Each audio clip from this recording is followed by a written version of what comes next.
Hello friends, मेरे YouTube channel एवन maths by Anil sir में आपका स्वागत है। आज नंबर सिस्टम का 4 नंबर क्लास है। इससे पहले मैंने आपको 3 क्लास करा दिया है, तो अगर आपने उस क्लास को नहीं देखा है तो पीछे की क्लास को आप देख सकते हैं। चलते हैं अपने सेशन की तरफ। आज मैं आपके सामने चैप्टर नंबर 2 लेके आया हूँ, 1 का बी लेके आया हूँ, जिसमें हम लोग देखेंगे कि इसमें किस किस प्रकार के प्रश्न पढ़ रहे हैं। तो चलते हैं अपने सेशन की तरफ। सबसे पहले अभाज्य संख्या मैं आपको बताता हूं। इससे पहले की क्लास में मैंने आपको अभाज्य संख्या बताया था। अभाज्य संख्या किसे कहते हैं?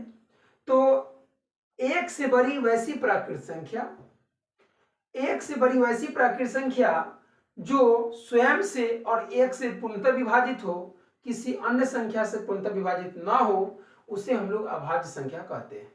जैसे 2, 3, 5, 7, 11, 13 डॉट डॉट डॉट इनफाइनाइट तक होता है। प्रश्न आपसे ऐसे भी पूछ सकता है कि सबसे छोटी जो अभाज्य संख्या होती है वह कौन होती है? तो आप जवाब में 2 बोलिएगा। आपसे प्रश्न ऐसे भी पूछ सकता है कि सबसे छोटी सम अभाज्य संख्या कौन होती है? तो 2 होता है। और सबसे छोटी सम अभाज्य संख्या कौन होती है? तो 2 होता है। और विषम अभाज्य संख्या कौन होती है? तब आपको जवाब देना होगा 3 होता है।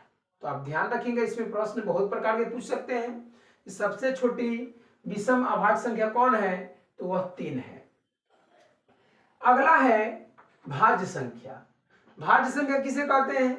तो एक से बड़ी वैसी प्राकृत संख्या जो एक से और स्वयं से भी पूर्णतः विभाजित हो, किसी अन्य दूसरे डिजिट से यानी संख्या से भी पूर्णतः विभाजित हो, तो उसे हम लोग भाज्य संख्या या यौगिक संख्या कहते हैं। जैसे में 4, 6, 8, 9, 10, 12, 14, 15, 16 डॉट डॉट डॉट इनफाइनाइट तक। ये भी इनफाइनाइट तक होता है। आप ध्यान रखिएगा कि आपसे कोई भी संख्या पूछी जाएगी तो वह इनफाइनाइट तक होती है, ये आपको ध्यान रखना है। तो आप देख पा रहे हैं कि अभाज्य संख्या और भाज्य संख्या ये दोनों संख्या में एक नहीं है कहीं, यानी एक जो है ना अभाज्य संख्या है और एक ना भाज्य संख्या है, न यौगिक संख्या न रूट संख्या। आप ध्यान रखिएगा। अब ये सह अभाज्य किसे कहते हैं? को प्राइम नंबर। सह अभाज्य संख्या नाम से आपको लगेगा जब दो संख्याओं का महत्तम समापवर्तक यानी HCF अगर एक आता है तो उस दोनों संख्या को हम लोग सह अभाज्य संख्या कहते हैं। जब दो संख्याओं का महत्तम समापवर्तक एक आता है तो हम दोनों संख्या को सह अभाज्य संख्या कहते हैं। जैसे आप समझ पा रहे हैं, एग्जाम्पल से आप समझिए कि अगर 7 और 4 का महत्तम समापवर्तक निकाला जाए तो 1 आएगा, 11 और 13 का महत्तम समापवर्तक निकाला जाए तो 1 आएगा। इसी प्रकार से बहुत सारे एग्जाम्पल हो सकते हैं। अब आगे लिखा गया है अंकगणित का मूलभूत प्रमेय। अंकगणित का मूलभूत प्रमेय किसे कहते हैं आप ये समझिए।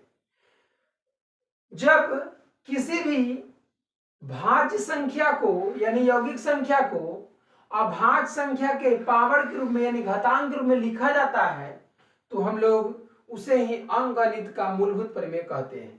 मैंने क्या बताया कि जब यौगिक संख्या को अभाज्य संख्या के रूप में, अभाज्य संख्या के घातांक के रूप में लिखा जाता है तो उसे हम लोग अंकगणित का मूलभूत प्रमेय कहते हैं। जैसे आप समझ लीजिए, मान लीजिए कि 12 है तो 12 को अभाज्य संख्या के पावर के रूप में कैसे लिखेंगे? तो इसका फैक्टराइजेशन करेंगे, अभाज्य गुणनखंड करेंगे। 2 गुने 3 होगा। आप इसको ऐसे लिख सकते 2 का पावर 2 और 3 का पावर 1। इस प्रकार से इसी को हम लोग अंकगणित का मूलभूत प्रमेय कहते हैं। आगे जो लिखा गया है वो देखिए आप ध्यान से। ये जो है यह एक फार्मूला लिखा गया है। इस फार्मूले को आपको ध्यान रखना है। यह फार्मूला है, अगर कोई दो संख्याओं का महत्तम समापवर्तक और वो दोनों संख्याओं का लघुत्तम समापवर्तक को गुणा किया जाए तो उस दोनों संख्याओं के गुणनफल के बराबर आता है। जब दो संख्याओं का महत्तम समापवर्तक और उन्हीं दोनों संख्याओं का लघुत्तम समापवर्तक को गुणा किया जाए तो उन दोनों संख्याओं के गुणनफल के बराबर आता है। ये आपको ध्यान रखना है, यानी महत्तम गुणे लघुत्तम बराबर पहला संख्या गुणे दूसरा संख्या। यह फॉर्मूला सिर्फ दो संख्याओं के लिए ही है, आप तीन संख्या पर इस पर लागू नहीं कर सकते, आप ये ध्यान रखिएगा। चलते हैं हम लोग अपने प्रश्न की तरफ। तो हम लोग का प्रश्न कहता है दूसरा का पहला, जैसे एक अभाज्य गुणनखंड दे दिया गया है, ये आपको बताना है कि इसमें क्या क्या भरा सकता है। तो यहां लिखा गया है 17 और यहाँ है 2। हमेशा आप याद रखिएगा ये मल्टीपल में दिया जाता है, यानी ये मल्टीपल में है। अब बताइए कि ये 17 है, 2 को मल्टीपल करेंगे तो ये 34 होगा, और ये 34 है, ये 2 को मल्टीपल करेंगे तो 68 हो जाएगा, और ये 68 है, 2 को मल्टीपल करेंगे तो जो a की जगह भराएगा वह 6 हो जाएगा और 13 यानी 136 हो जाएगा। तो a की जगह 136 होगा, b की जगह 68 होगा, c की जगह 34 होगा। ये आपको इस प्रकार से बनाने हैं, ये अभाज्य गुणनखंड ही है, ये भी अभाज्य गुणनखंड है। आप जरा बताइए 72 को अगर 2 भाग में बांटा जाए तो कितना कितना आएगा, तो इसमें 8 लिखा गया है, तो 72 को 8 से भाग कीजिएगा तो 9 आएगा। इसका ये मतलब हो कि 8 और 9 को गुना करेंगे तो 72 आएगा। अब बताइए कि 8 को अगर तोड़ा जाए तो 2 गुने 2 होगा, और 9 को तोड़ा जाए तो 3 गुने 3 गुने 3 होगा, सॉरी 3 गुने 3 होगा, यानी 2 3 होगा। इस प्रकार से आपको बनाने थे। ये भी जो है अभाज्य गुणनखंड का ही रूप है। अब चलते हैं आगे हम लोग अगले प्रश्न की तरफ। अगला जो प्रश्न कहता है वह 6 का पहला क्या कह रहा है, आप यहां से आप समझिए। 6 का पहला कह रहा है कि जांचे कि क्या किसी प्राकृत संख्या n के लिए, आपको मैंने बताया था जो प्राकृत संख्या होती है अगर इसे हम लोग सोल्व करना चाहें तो प्राकृत संख्या को n से दिखाते हैं, 1 2 3 ये इनफाइनाइट तक होता है। हालांकि जांचे कि क्या किसी प्राकृत संख्या n के लिए 4 के पावर n के अंत में 0 आ सकता है। तो अकॉर्डिंग टू क्वेश्चन में दिया गया है 4 के पावर n कह रहा है, और n के जगह नेचुरल नंबर बोला जा रहा है, तो n के जगह हम लोग नेचुरल नंबर डालेंगे। तो बताइए, चलते हैं, पहले n के जगह आप 1 डाल के देखिए, चूंकि n बराबर 1, तो 4 का पावर n था इसीलिए 4 का पावर 1 आ गया, यानी ये 4 आ गया। फिर आप बनाइए, n के जगह 2 डालिए तो हो जाएगा 4 का पावर n था यानी 4 का पावर 2 हो जाएगा, और 4 का पावर यानी 4 गुने 4 हो जाएगा, ये आ गया 16।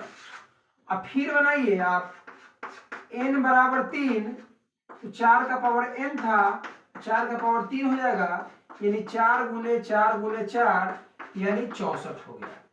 तो आपसे पूछा गया था कि जांचे कि क्या किसी भी प्राकृत संख्या n के लिए 4 के पावर भी n के अंत में 0 आ सकता है, तो नहीं आ सकता है। ये आपको ध्यान रखना है कि 4 के पावर में अगर नेचुरल नंबर रखा जाए तो कभी भी अंत में 0 नहीं आ सकता है, ये आपको ध्यान रखना है, ये आपको प्रूव करना था। अगले चलते हैं अगले प्रश्न की तरफ हम लोग। अगला प्रश्न क्या कह रहा है, अगला प्रश्न कहा जा रहा है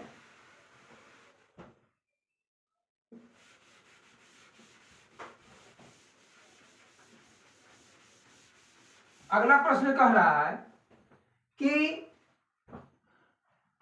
अभाज्य गुणनखंड विधि से महत्तम समावर्तक और लघुत्तम समावर्तक निकालिए, यानी 540, 805 और 990 का महत्तम समावर्तक और लघुत्तम समावर्तक निकालना है। अब ध्यान से समझिएगा। तो हम लोग सबसे पहले सोल्व करेंगे इसे, तो 540 का अभाज्य गुणनखंड करेंगे, 805 का अभाज्य गुणनखंड करेंगे, और 990 का अभाज्य गुणनखंड करेंगे।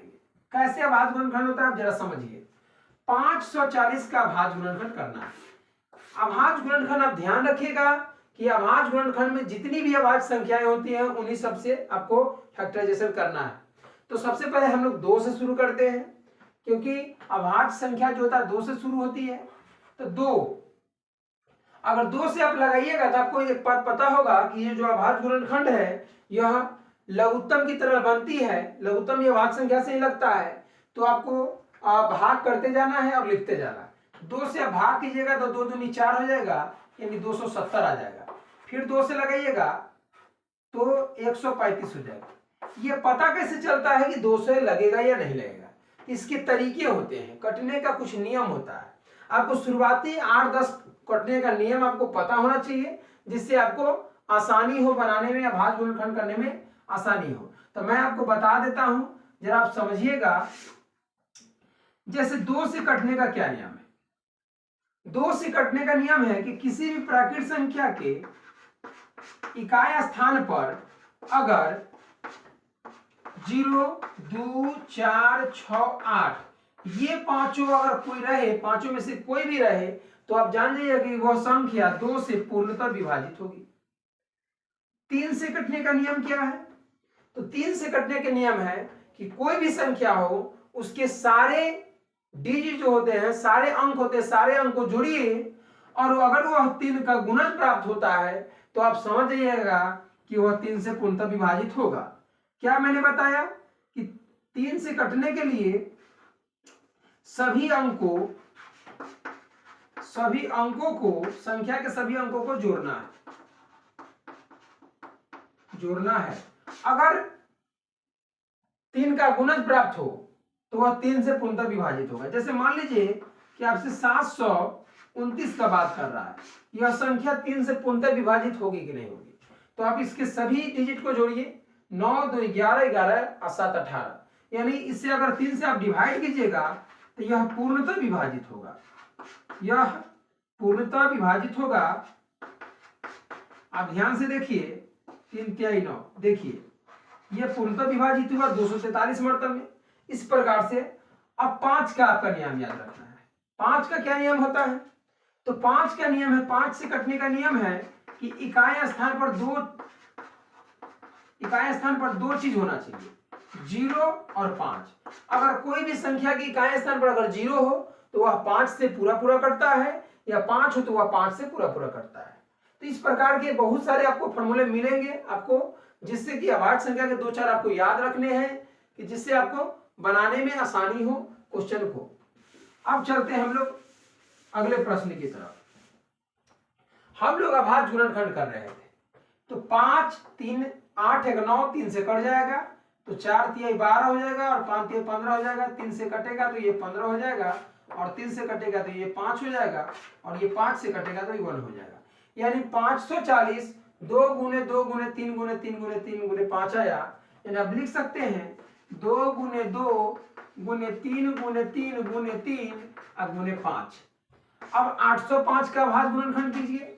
805 ये 2 से नहीं लगेगा, 8, 5, 13, 3 से नहीं लगेगा, 5 से लगाइए। 5 एकम 5, 3 बचेगा, 5 छक्का 30, और ये 1 मर्तब लग जाएगा। आप देख पा रहे हैं कि 161 आ चुका है। अब 161 जो है, आप ध्यान से देखिए कि 7 से लगता है कि नहीं, तो 7 से लग जाएगा। 7 दूनी 14, 2 1 7 21, और ये 23 से लगेगा 1 मर्तब में।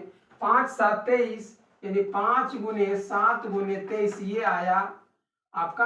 अब 990 को हम लोग अभाज्य गुणनखंड करते हैं। 990 को 2 से लगाइए तो 4 9 5 होगा।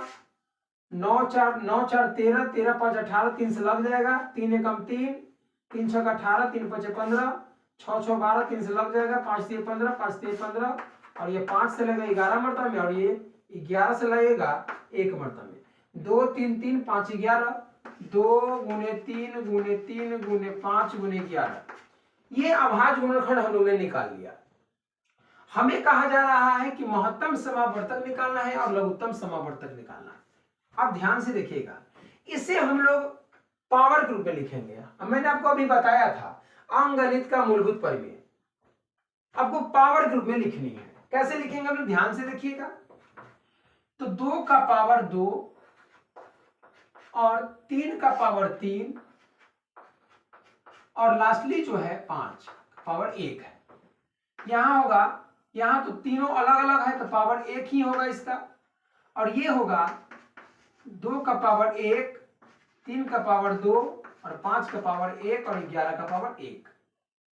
अब ध्यान से अब देखिए, हमने निकालना है महत्तम समावर्तक। कैसे निकलेगा? महत्तम समावर्तक का नियम क्या होता है, आप जरा ध्यान से समझिए। अगर 3 संख्या दी गई है तो तीनों संख्या में जो मैचिंग होता है उसके डिजिट का सबसे कम पावर वाला लेते हैं। तो तीनों संख्या में कौन मैचिंग हो रहा है आप ध्यान से देखिए। 2 का पावर 2 है, 2 का पावर इसमें 2 नहीं है और इसमें भी 2 का पावर 1 है। 3 का पावर 3 है, इसमें नहीं है और इसमें 3 का पावर 2 है। 5 का पावर 1 है, 5 का पावर 1 है, 5 का पावर 1 है। ये मैचिंग हुआ, यानी महत्तम समावर्तक जो होगा 5 का पावर 1 होगा। आप ध्यान रखिए, ऐसे ही महत्तम निकाले जाते हैं, यानी महत्तम जो आया वो 5 आया। अब लघुत्तम कैसे निकलेगा लघुत्तम समावर्तक, आप ध्यान से देखिए। इसका एक अलग तरीका है। लघुत्तम समावर्तक कैसे निकलते हैं जरा आप समझिए। जो तीनों संख्या दी गई है उस तीनों संख्या में कोई दो संख्या में अगर मैचिंग कोई हो संख्या तो उसके हाई पावर को लिखना है, हाईएस्ट पावर को लिखना है, यानी सबसे ज्यादा जो घात वाला होगा उसे हम लोग लिखेंगे। तो हम लोग मैचिंग करते हैं। 2 के पावर 2 है यहाँ और यहाँ 2 के पावर 1 है, तो हम लोग लिखेंगे मैचिंग हो गया है, लेकिन हम लोग लिखेंगे हाई पावर वाला 2 के पावर 2। अब आगे चलते हैं हम लोग। 3 के पावर 3 है और इसमें नहीं है, 3 के पावर 3, 3 के पावर 2 है, हम लोग हाई पावर वाला लिखेंगे तो 3 के पावर 3 लिखेंगे। अब यहां देखते हैं 5 की पावर 1 है, 5 की पावर 1 है और 5 के पावर 1 है, यानी कितना होगा 5 का पावर 1 होगा। अब जो बचा हुआ है उसे भी लिखना है, जो जो बचा हुआ है सो। तो इसमें तीनों हम लोगों ने लिख लिया, ये लिख लिया, ये बचा हुआ है, यानी 7 के पावर 1 बचा हुआ है और 23 का पावर 1 बचा हुआ है। ये हम लोगों ने लिख लिया, ये हम लोगों ने लिख लिया, ये हम लोगों ने लिख लिया, ये बचा हुआ है। 11 का पावर 1 बचा हुआ है। अब सभी को मल्टीपल कीजिए, मल्टीपल कीजिए। 2 का पावर 2 4 होता है, 3 का पावर 3 9 होता है, 27 होता है और ये 5 हो जाएगा, ये 7 हो जाएगा और ये 23 हो जाएगा और ये 11 हो जाएगा। हम लोग मल्टीपल करेंगे तो 5 चौके 20 हो जाएगा, 20 का 0 हासिल 2 हो जाएगा, 2 में 27 से कीजिएगा तो 54 हो जाएगा। 54 को आप 7 से कीजिएगा, ध्यान से देखिएगा, तो 54 को हम लोग 7 से करेंगे तो 7 चौका 28 हो जाएगा 2 और 7 बचे 35 और 2 37 हो जाएगा। फिर हम लोग 23 से करेंगे, अब 23 से करेंगे 378 को तो हो जाएगा 3 8 24, 2 और 21 2 23 और 11 हो गया, ये 6 हो जाएगा, ये 5 हो जाएगा और ये 2 3 6 1 7 हो जाएगा, ये 4 9 और ये हो जाएगा 6, ये 8 हो जाएगा। फिर हम लोग 11 से करेंगे तो हो जाएगा 8 6 9 4 और हो जाएगा 4 9 6 8, यानी कि 4 3 और ये हो जाएगा 6, ये 5 और ये 9। 95,634 आया, यानी 95,634 और पहले से लिखा हुआ था 0, यानी लघुत्तम समावर्तक जो आया है वह 9,56,340। इस प्रकार से आपको प्रश्न बनाने थे। इसके जितने भी प्रश्न थे सभी हल्के थे, कोई भी प्रश्न भारी नहीं था। आप ध्यान से पढ़िएगा, ये आपको क्लास में ही अच्छी तरह से समझ में आ जाएगी। तो अगर मेरे चैनल पर नए हैं तो चैनल को सब्सक्राइब कर लें, अपने दोस्तों में शेयर करें, लाइक कमेंट्स करें। तो आज का सेशन इतना ही। थैंक यू दोस्तों, फिर मिलते हैं हम लोग नेक्स्ट सेशन में। Thank you.